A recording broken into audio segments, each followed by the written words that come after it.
Welcome to Straw. Ever wondered how the body's own lymphocytes can either contain or unleash devastating diseases? Let's explore the crucial immune spectrums of leprosy and tuberculosis.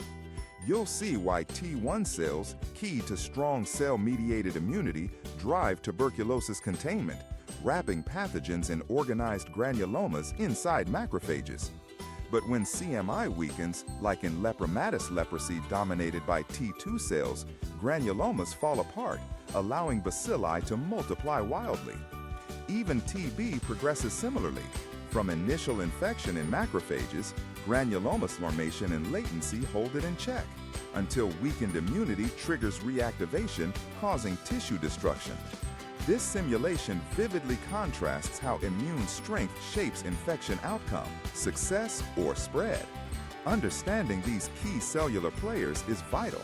Looking forward to connect with you.